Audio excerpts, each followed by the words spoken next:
So my channel was created on May 20th, 2022, well over a year ago. But is this when I started developing on Roblox? No, not even close. Take another hit, constrict all the veins, injecting the pain, my fingers in chains, I need.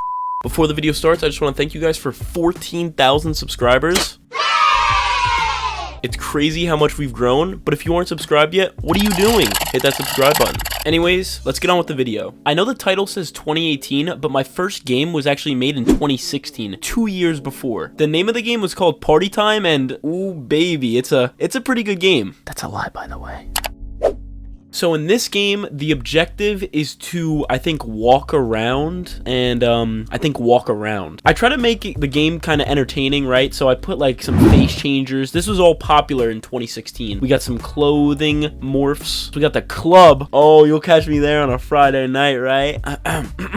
Overall, I'd say, 9 out of 10. But after I released this game and I saw it flopped, I decided maybe making games wasn't for me, so I kind of just stayed in the background, messing around with Studio every now and then, and just played Roblox games. But then 2018 rolled around. Fresh out of 6th grade, I was feeling like a big shot, and my passion for making games started to reignite.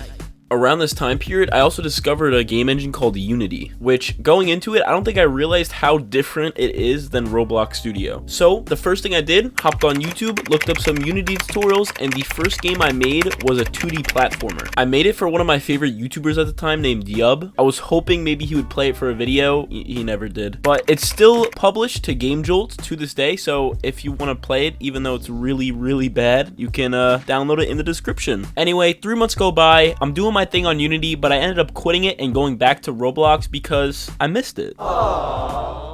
One of my first games back was this thing called Social Media World. Very weird game. I don't remember what the premise was. I think that you like sent out tweets or something, or like messages to your fans. You would get more popular and stuff like that. And when I tell you I thought this game was gonna blow up, I thought it was going to blow up. I thought, this is it. I got the game that's gonna make me. It's gonna really throw me onto the developer scene. I'm gonna build a name for myself. I'm gonna really find success with this. Nope.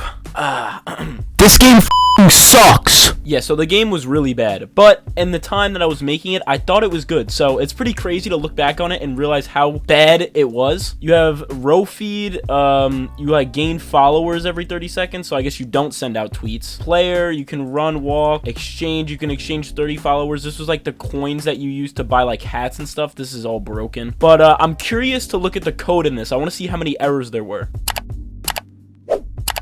Looking at it now, there's not too many errors, only like a few data store errors here and there. So maybe the code's good? No, it's not. I mean, just for an example, if we go ahead and look in replicate, oh my, I don't think I've ever seen that many remote events in one game. I guess big brain coder me thought, you know what? No, instead of using one remote event and saving myself a ton of time, I'm gonna make a remote event for each thing you can purchase in the shop. I don't know.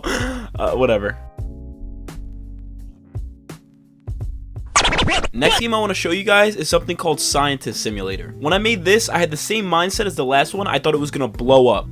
You guys know what happened. I remember one of the biggest problems that I faced making this game is I didn't understand the difference between server-sided stuff and client-sided stuff. So I'd be giving the player points locally, but then I would try to access them by the server and it wouldn't work, and I wouldn't understand why. Quick coding lesson for all the non-nerds out there. Basically, let's say I give a player 10 points through a local script, and then I try to access that with a normal server-sided script. The server-side script won't pick up that the player got 10 points because it was done locally. Alright, I hope that clears up any confusion. Back to the video. So basically, a ton of stuff is bugged in this game. Again, with these data store errors, I mean, God. So your main goal would be to go into the science research lab, go to, elements or whatever, and then research elements over and over again. Really boring, but I thought, this game had potential to compete with Jailbreak and all those top-notch games, so I had big dreams and not a lot of skills to back them up. Anyway, 2018 came and went, and it was 2019. Nothing really happened in 2019. I kind of stayed silent, didn't really release anything major, but then 2020 hit. We had a lot of fun in 2020. Just in case you guys don't know, there was a huge global pandemic in 2020. Everyone was home. I was home in my room, bored. This is when I lost locked in on Roblox Studio. Over quarantine, there was a trend on GTA called the green vs purple alien trend, and I hadn't seen anything like it on Roblox, so I decided to remake it on Roblox. Not that anything's changed, I'm still stealing people's ideas to this day, but you know, at least that's stayed consistent. But one of my friends actually made a TikTok on the game when I released it, and it got like 15,000 likes, and it helped bring some of the players to the game. I actually still have the TikTok. I'm gonna play it right now.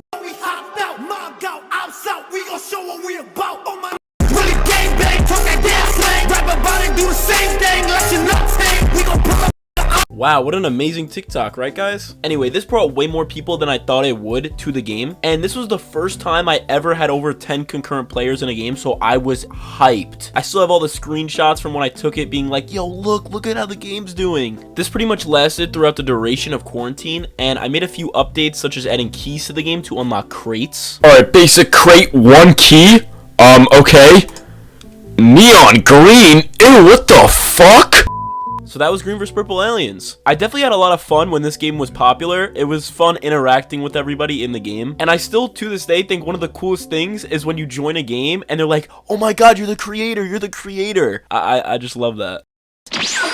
The reason why I'm skipping over 2021 is I pretty much just rode on the success of Green vs Purple Aliens and I didn't really release anything too good. Except Devious Lick Simulator, but we don't talk about Devious Lick Simulator. The next popular game that I would have would come under my group, and it was something called Roblox, but every second you level up. Now, this game made me some Robux, okay? It has half the visits as Green vs Purple Aliens, but it made me double the Robux. Actually, maybe even triple the Robux because of how much cash grab stuff I put in this thing. You would pretty much just sit in here, slowly level up. You can collect cash over here. There was only 2 different worlds besides the starter world. Where I made a lot of the money from is these things in the spawn. You could launch a nuke for 50 Robux. You could buy a radio. You could do doubled levels. You could become a giant. And then I did a Halloween event where you could become Headless Horseman. That sold very good. The main reason I stopped working on this game though is because the data store system that I was using was very outdated. And I was getting a ton of complaints from players saying that they were losing their data and a bunch of other stuff like that. And I didn't know how to fix it because the system that I was using was trash and it had no way to possibly get back their data. And that's when I started using profile service for all games following it. But one question remains unanswered. MonkeyDev, why did you start your YouTube channel? I originally started this YouTube channel just to post clips of stuff that I was working on, but then I started making tutorials because, I don't know, I thought they could do well, and it's not too hard to make them, and it helps you guys make your games. Started making a lot of tutorials, a lot of them, and now I've been on YouTube for what, 10 months almost? 10 months, I think, yeah. But this is why you guys should continue chasing your dreams no matter what. You never know. You might just find success.